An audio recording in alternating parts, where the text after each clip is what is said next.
to Saturdays with Ted and the Chef's Challenge, the ultimate battle for a cure on News Talk 1010. Here's your host, Ted Woloshyn. Thank you very much.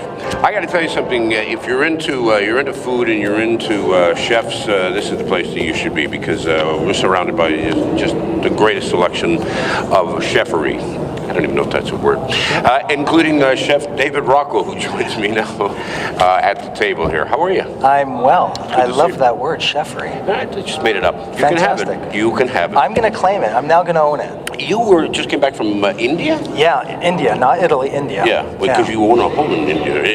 Yeah. You're screwing me with you own a home in Italy. We traveled back and forth from Italy to Toronto, but this was, India was a totally different experience. Uh-huh. I mean, on some level, I wasn't overly surprised. Everyone said, "Oh, when you go to India, you're going to be in a shock of a lifetime." But I arrived. It was dysfunctional, crazy, just like Italy, and I was like, I felt at home. What were you doing there?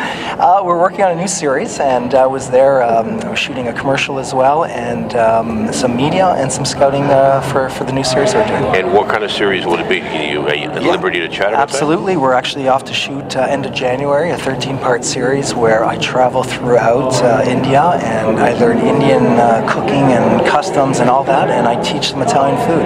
Wow. And what's really interesting, the Indians and Italians are very similar. They love food, family. They're, before you start talking business, you have to sit down and have a 5-hour meal, and the food just keeps coming. And I felt right at home. I was just amazed how similar the cultures were.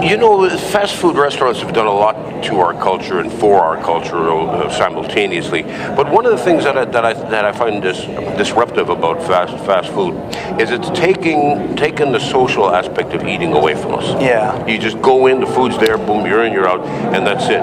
But rather, you should be sitting there and having these 5 or 6 hour meals or something a little shorter than that. Absolutely. Because it's more than just the consumption of food. Well, I think, food really connects us all. It brings us together. It brings families and friends together. And, to me, it's really the good life. And you can get full on anything, but does it really feed the soul? And when you think of travels, probably some of your best meals were where you're able to sit down with a local or with, a loved one or, with your companion and have that great meal and conversation. The food keeps coming. And to me, that's what, memories are all about. And really what food should bring is people together. I love that on occasion you'll find a restaurant where you go in, and I find Italian restaurants more than likely will do this for you, is if you just sit down and say, look, I don't want to order off the menu, just bring me a whole bunch of stuff and I'll just keep going through it, and all of us, and if it takes us an hour and a half, that's fine. Well, it's funny, my wife and I always eat that way. I really look at,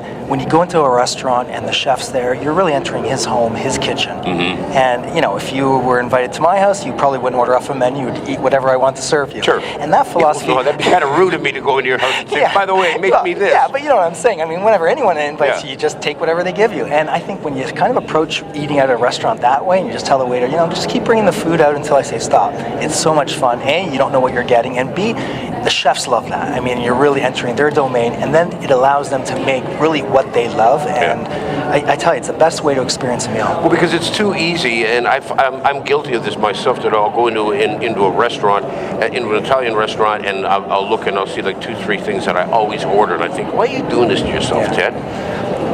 Try something else, but you're afraid to order an entree that you might not like, and then now you're going to be hungry and you got food in your plate that you're not even going to eat. Ted, I think I'm going to invite you over one day.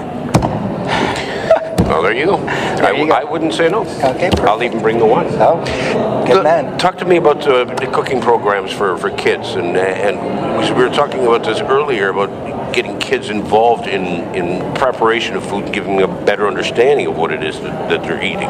Yeah, I think, there's a whole generation that has lost the skill set. And whether it's mothers that are now in the workforce and fathers, same thing.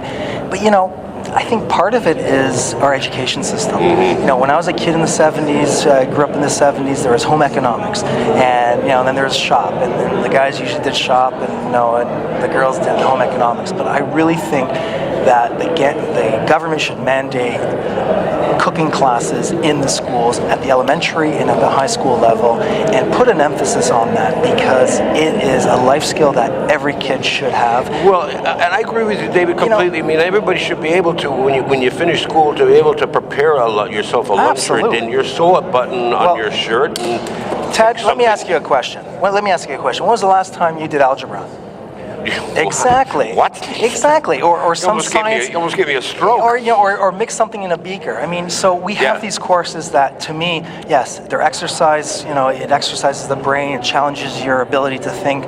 But really, does it have any long-term effect? No. But you teach a child ingredients, how to incorporate ingredients, how to use fresh ingredients, what they are. Number one, it would do wonders with the with our health system, and more than that, I think it would actually bring families together to cook together, to eat together, and I think it's probably the biggest skill we can give our kids. Yeah, and the thing is about kids is they're a lot smarter than we tend to give them credit for quite often. Oh yeah. And their ability to learn and pick things up is a lot keener than we may believe. That, and also I think cooking is a primal thing. I get stopped sometimes on the street by a mother and say, "Oh my God, my 3-year-old loves your show. It's between you and Barney."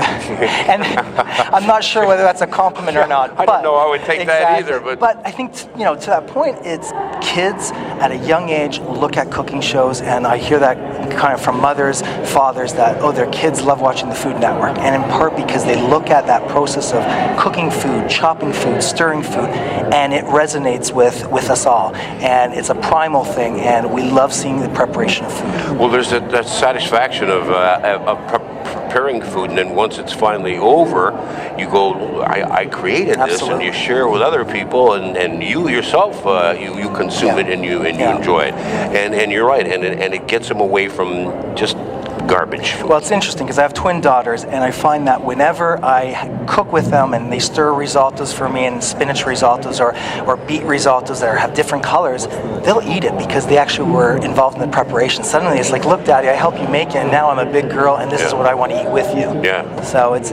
does wonders. Otherwise, they just look and go, what's that? Exactly. But suddenly they feel empowered because they were part of that preparation. Yeah, good stuff. Yeah. Pleasure to meet you again. Good luck with the new show, by the way. Thank you, and I look forward to the wine and having you over. I'm good pretty much every weeknight. I'm really lonely.